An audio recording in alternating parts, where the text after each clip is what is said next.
we are out on the street again, doing a little street evangelism, confronting some issues, and just a word of caution for people that harass Christians that are doing evangelism. There's this guy by the name of Apostle Paul. His name was Saul before he was an apostle, and he was a persecutor of the church. He had authority from the high priest to go lock up Christians, and he was on his way to Damascus to do just that.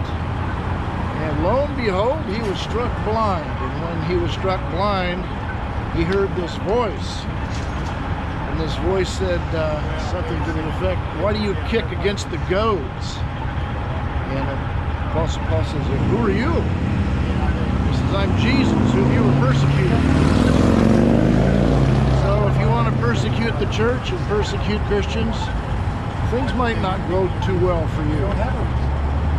Paul, after being struck blind for a few days, God got his attention, and he became an apostle. Now, the Bible tells us that the fear of God is the beginning of knowledge and wisdom. If there's no fear of God, there's no end to what people will do. Just a few days ago, we were on our way to go do what we're doing now, a little street ministry. And within less than a mile of where we were, some guy with a 9mm walked into a Fred Meyer store, shot the place up, killed one guy dead, sent another guy to the hospital in critical condition. I'm not sure if he survived or not at this point.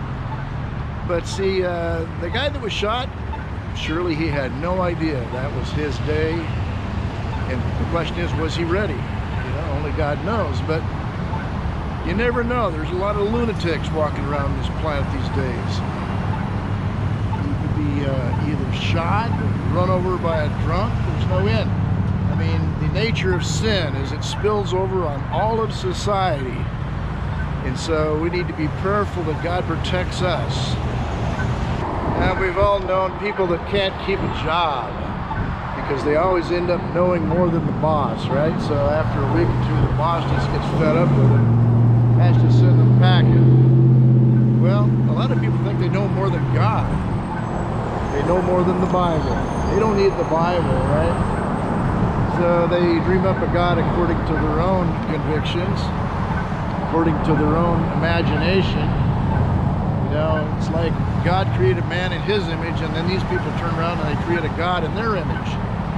But I tell you what, for those that don't submit to God, he's going to send them packing, and it ain't going to be good.